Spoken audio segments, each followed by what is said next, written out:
Good morning, students. Welcome back to your language online class. Today we will be continuing the same chapter as we were doing last day. The chapter name is the noun case. I tried to teach you all the total subject matter of the chapter in the last classes. Today we will start with the exercise portion. Okay. So, I would like to do my part of explaining the exercise with you all. As you are listening to me, to my explanation of the exercise part, try to do your own part simultaneously by listening to me, and also try to solve the questions all by yourself while I am reading the question. Okay. So I'll be reading aloud the question, then I'll be discussing the answer of the question with you all. Now, exercise 1, it has been asked, few sentences are there, and you have been asked to underline the nouns in the nominative case. Okay, so there are about 8 sentences, and these 8 sentences you have to underline the noun which are in the nominative case. And we all know, students, that nominative case is nothing but any noun or any pronoun who acts as a subject of a verb.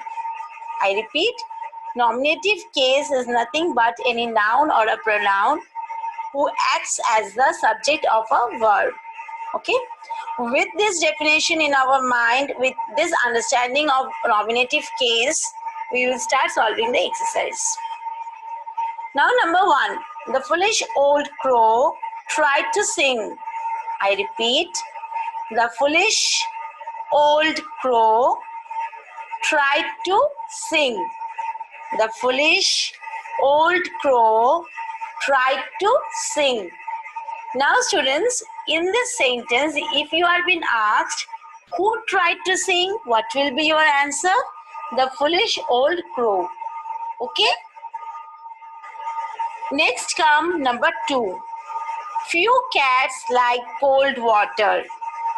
I repeat, few cats like cold water. Now for this sentence, if I ask you the question, who like cold water? Your answer will be few cats. Okay? Now number 3. Jeva married Amir. Okay? Now Jeva married Amir. Now in this question again, if I ask you who married Amir, your answer will be Jeva. Okay? Now next number 4. Mr. Ghosh is traveling to the north. I repeat, Mr. Ghosh is traveling to the north. Now who is traveling to the north? Mr. Ghosh. Okay, so your answer is Mr. Ghosh. Number 5. My uncle lives in the next house. My uncle lives in the next house. Who lives in the next house? If this type of question comes, then what will be your answer? My uncle. Okay, what will be your answer, students? My uncle. Next come number 6. Rashmi lost her ring.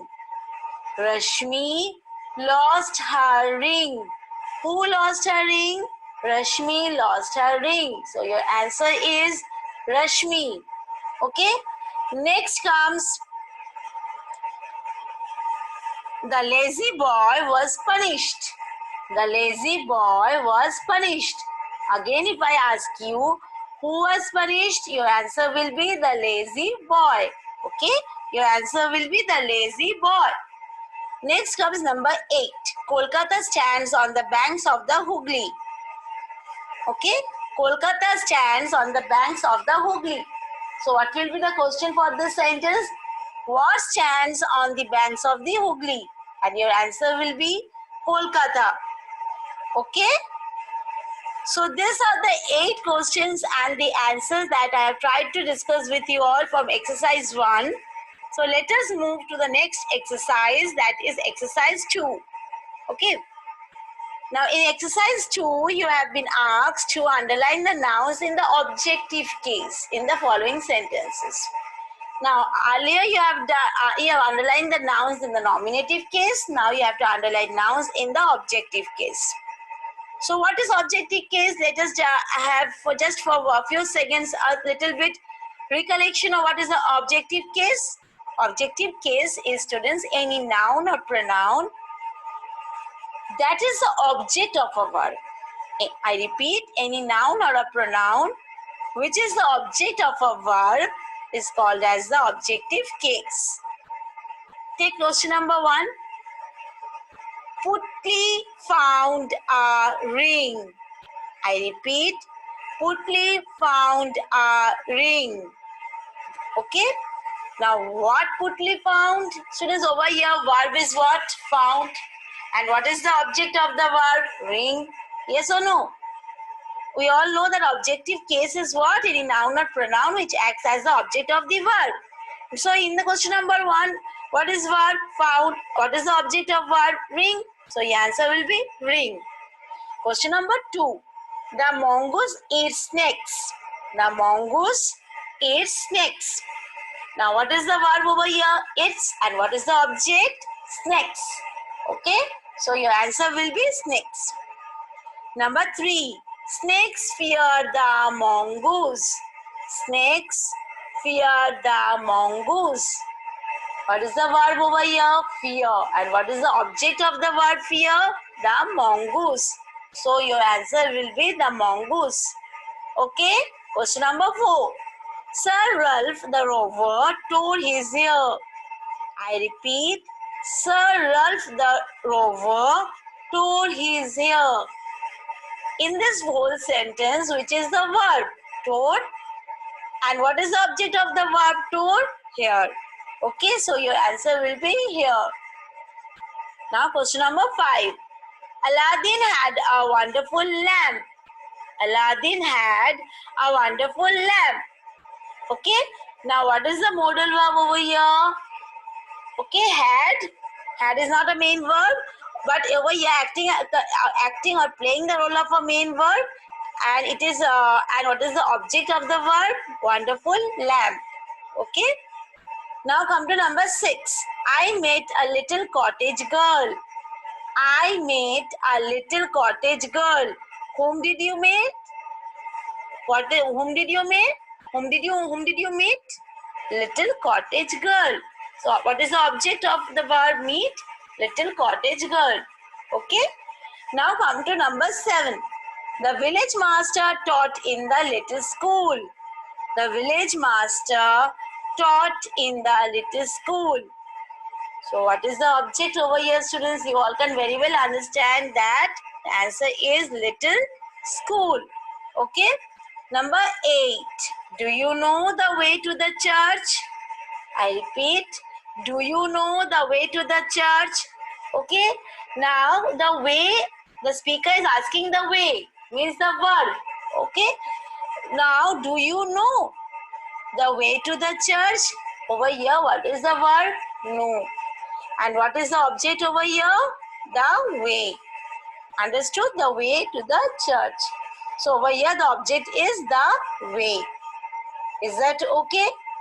Okay, students. Now another more exercise is left for us to be completed. Another another 2 exercises left. Those 2 exercises I would like to do with you all in the next online class. Okay. So today we will stop over here with the 2 explanation of the exercise portion.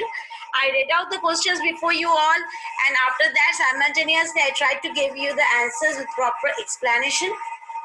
Open the online class, go listen to my explanation, and while you are listening my explanation, also give a glance at the portion of the chapter which I have synced with my audio.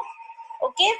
And as I every day tell, if you are having any other reference book within the reach of your hand, try to take the help of the reference book, and don't waste your time, students, because language is something which needs daily practice. Okay. It is not a subject, it is not anything that which you can manage by reading the last night of the exam. Okay, the previous night of the exam, it is not such a subject that you can manage the previous night of the exam. Language is just a matter of practice. The more you practice, the more you practice, the more strong you become as a master of the subject. Okay, this much for today. We end over here. We will meet together again in the next online class. Take care, students. Bye.